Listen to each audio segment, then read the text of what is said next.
For the latest in my new series of conversations, I travelled to New York to spend some time with David Stockman. And, as always seems to be the case, there was simply too much fascinating insight and too little time. Somehow, the amazing story of how David became Ronald Reagan's Director of Management and Budget didn't make it into the final edit. But it was just too good a story not to share. How do you go about making a difference or trying to make a difference? Because that's got to be a really hard thing for a young guy in an old man's world to try and do. Well, yeah, that's right. And normally a freshman congressman would be told to sit in the back bench, Right. keep quiet, give a speech every 3 months, and don't make it too long. Okay. Right. But there was a group of, let's call it, renegades led by Jack Kemp. Who was, quite powerful guy, brilliant orator, had a lot of charisma, and so a bunch of us became kind of disciples, part of his little group. So Jack Kemp became a powerful advocate of tax reduction, smaller government, free enterprise. He's really a free trade, free enterprise, and the gold standard. Sound money. We called it sound money because by then people forgot what gold was. And so that became our core ideology. Sound money, low taxes, small government, unleash free enterprise, rising tide lifts all boats. Yep. We had some great speeches. Jack and I went all around the country giving these speeches, but Jack was able to insinuate himself into the Reagan campaign and get some of his close advisors involved, and Reagan was taken with it. And what did Reagan look like to you guys at that time? Because we'll get onto the parallels with today a little later on, but what did that look like? Because that must have looked unrecognizable, and yet people like Jack kind of galvanized around Ronald Reagan. What did that feel like? I think partly it was opportunism. Now, I was still an unreformed pacifist, or not quite, but I wasn't buying the whole evil empire thing, and so his foreign policy rhetoric didn't get very far with me. But he had been a long time, champion of free markets and small government and balanced budgets and all the things that by then I'd become, a vehement advocate of. And so when it became clear that he was willing to adopt large chunks of our program, we all got on board.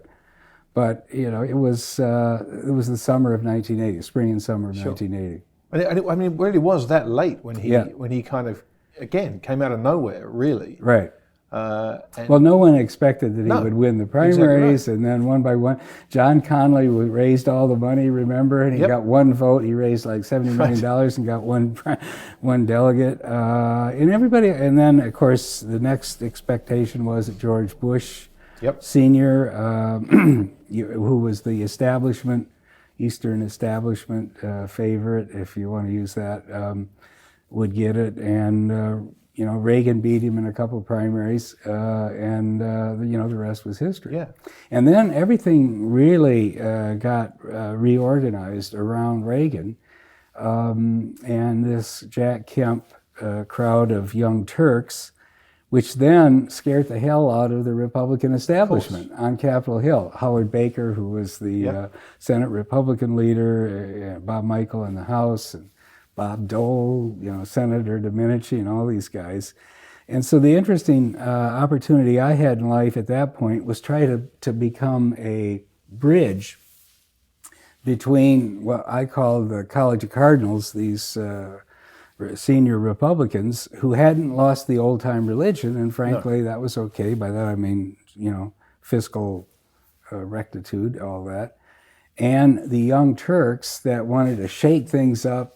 And Jack didn't care that much about spending. I cared a lot about it. Jack thought the budget would be balanced if we got enough growth. I knew the math wouldn't work, and so I was a strong believer in a balanced program of tax cutting and spending cutting.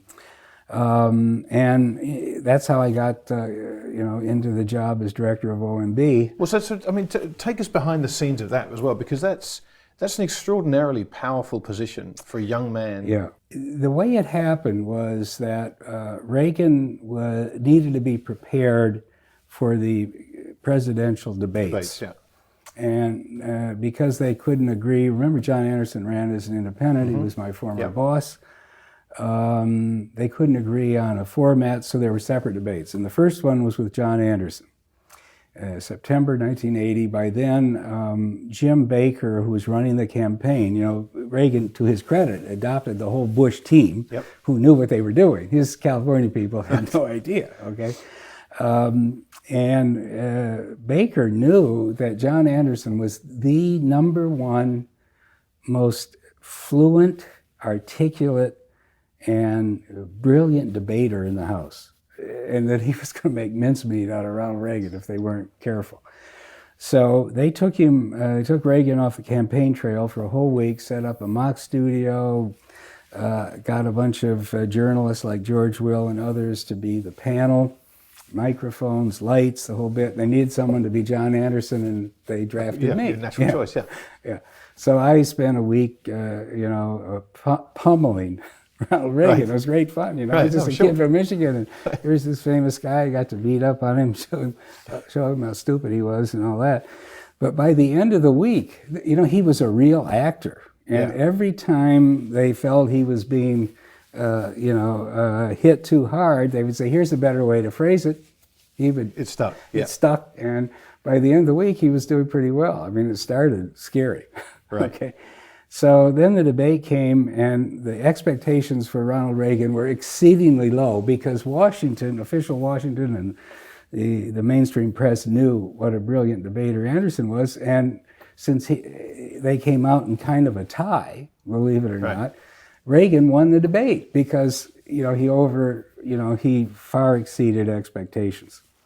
So then I thought, well, that was an interesting little foray in life, but I got to go back to Michigan, finish my campaign. A few weeks later, I got a call from Jim Baker saying, "Hey, Stockman, get to Washington. You're going to be Jimmy Carter."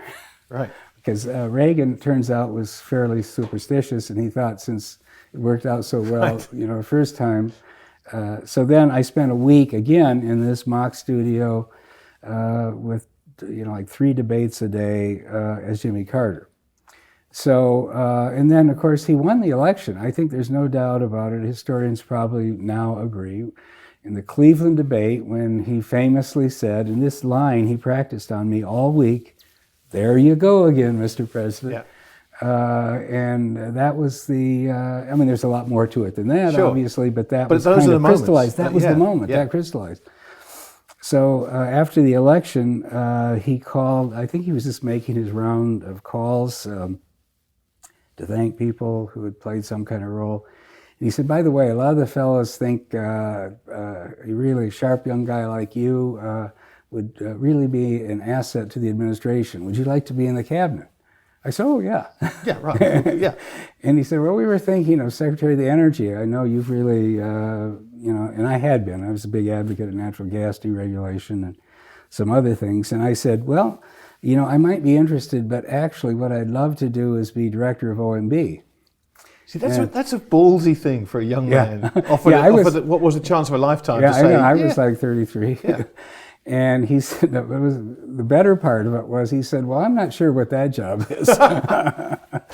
Because he didn't know, okay? Right. But I'll talk to the fellas. Well, it turns out the fellas didn't know either, because when he talked about the fellas, that was his kitchen cabinet of all these old geezers from L.A., car dealers, and a bunch of other people who had been his core kitchen cabinet during his entire political career. So about 2 or 3 days later, he called back and said, "I talked to the fellows. I think it'd be a great idea.